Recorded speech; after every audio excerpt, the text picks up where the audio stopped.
Инфраструктурата во една земја е огледало за нивото на незиниот развој.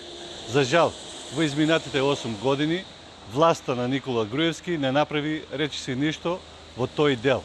Повеќе беа заинтересирани за изградба на музеи, споменици, фонтани, врби во Вардар, отколку за автопати.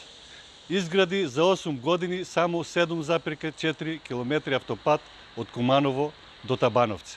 Тоа се што направи и уште згоре на тоа ни даде изјава дека не гради автопати затоа што само 5% од граѓаните ги користеле тие автопати. Но тоа го смени Груевски токму пред изборите и ја задолжи Република Македонија со нови 800 милиони евра за изградба на автопатишта кои што треба да се изградат во наредниот период. За разлика од него, ние како Социјалдемократски сојуз, ако формираме влада, имаме конкретни предлози кои што за 4 години и ќе ги реализираме. Пример, пат од граничниот премин Ново село до Струмица кој што ќе биде проширен со уште една лента и реконструиран. Автопат од Велес до Битола. Пат од Штип кон Кочани и Делчево со трета лента. Пат од Кичево до Гостевар со трета лента.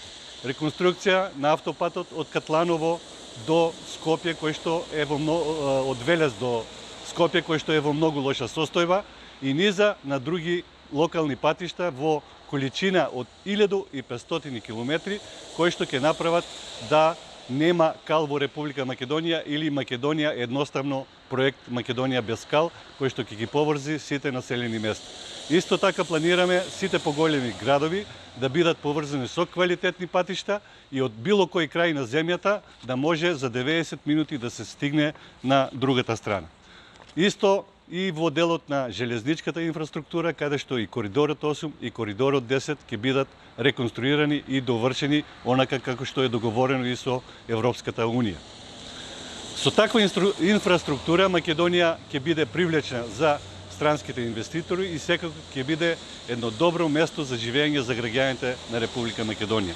Ова е уште една од многуте причини, почитувани граѓани, да направите разлика и да гласате за промени, да гласате за нов почеток, за ново утре. И на крајот сакам оваа прилика да ја искористам на сите граѓани христијани во Република Македонија да им ги честитам велигденските празници.